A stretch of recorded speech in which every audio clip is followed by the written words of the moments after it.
ಈ ಪೊಸಿಷನ್ ಒಳಗೆ ಏನಾರ ಮೇಜರ್ ವಸ್ತು ದೋಷ ಇದ್ದು ಅಂತಂದ್ರ ನಿಮ್ಮ ಮನಿ ಒಳಗ major stomach related health problems ಆಗುವಂತ ಚಾನ್ಸಸ್ ಇರ್ತೈತಿ. ಇದರ ಜೊತೆಗೆ ಗ್ರೋತ್ ಫ್ಯಾಕ್ಟರ್ ಬಂದು ಕಂಪ್ಲೀಟ್ ಆಗಿ ರೆಸ್ಟ್ರಿಕ್ಟ್ ಆಗುವಂತ ಚಾನ್ಸಸ್ ಇರ್ತೈತಿ.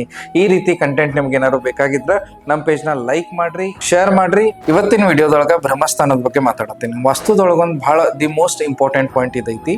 ಸೊ ಇದ್ರಾಗ ಫಸ್ಟ್ ಪಾಯಿಂಟ್ ಬರ್ತೈತಿ, ಬ್ರಹ್ಮಸ್ಥಾನ ಯಾವಾಗೂ ಖಾಲಿ ಇರಬೇಕು. ಬ್ರಹ್ಮಸ್ಥಾನ ಅಂತಂದ್ರೆ ಸೆಂಟರ್ ಪಾಯಿಂಟ್ ಅಂತ ಹೇಳಿ ಕರಿತೀವಿ. ಈ ಪೊಸಿಷನ್ಗೆ ನಾಭಿ ಪಾಯಿಂಟ್ ಅಂತ ಏನು ಕರಿತೀವಿ. ಈ ಪೊಸಿಷನ್ ಒಳಗ ಯಾವುದೇ ರೀತಿ ಹೆವಿ ಸ್ಟ್ರಕ್ಚರ್ಸ್ ಬರ್ದಂಗ ನೋಡ್ಕೊಳ್ಳುವಂತಹ ಪ್ರಯತ್ನವನ್ನ ಮಾಡ್ರಿ. ಸೆಕೆಂಡ್ ಪಾಯಿಂಟ್ ಬರ್ತೈತಿ, ಬ್ರಹ್ಮಸ್ಥಾನದೊಳಗ ಪಿಟ್ ಅಥವಾ ತೆಗ್ ಇರ್ದಂಗ ನೀವು ನೋಡ್ಕೊಳ್ಳುವಂತಹ ಪ್ರಯತ್ನವನ್ನ ಮಾಡ್ರಿ. ಥರ್ಡ್ ಪಾಯಿಂಟ್ ಬರ್ತೈತಿ, ಬ್ರಹ್ಮಸ್ಥಾನದೊಳಗ ವಾಲ್ಸ್ ಆಗ್ಲಿ, ಕಾಲಮ್ಸ್ ಆಗ್ಲಿ, ಬೀಮ್ಸ್ ಆಗ್ಲಿ ಅಥವಾ ಟಾಯ್ಲೆಟ್ ಬಾತ್ರೂಮ್ಸ್ ಬರ್ದಂಗ ನೋಡ್ಕೊಂಡ್ರೆ ಬಹಳ ಅಂದ್ರೆ ಬಹಳ ಚಲೋ ಇರ್ತೈತಿ. ಈ ಡೈರೆಕ್ಷನ್ ಒಳಗೆ ಏನಾರ ವಸ್ತು ದೋಷ ಇತ್ತಂತಂದ್ರೆ ಮೇಜರ್ ಹೆಲ್ತ್ ಇಶ್ಯೂಸ್ ಆಗ್ತಿರ್ತಾವು. ಅದಕ್ಕೋಸ್ಕರ ಸಾಧ್ಯವಾದಷ್ಟು ಬ್ರಹ್ಮಸ್ಥಾನವನ್ನ ಕ್ಲೀನ್ ಆಗಿ ಇಟ್ಕೋರಿ, ಓಪನ್ ಆಗಿಡ್ರಿ. ಅಲ್ಲಿ ಬೇಡವಾಗಿರುವಂತಹ ವಸ್ತುಗಳನ್ನ ಸಂಗ್ರಹಣೆ ಮಾಡದಿರೋ ತರ ನೋಡ್ಕೊಂಡ್ರೆ ಬಹಳ ಚಲೋ ಇರ್ತೈತಿ.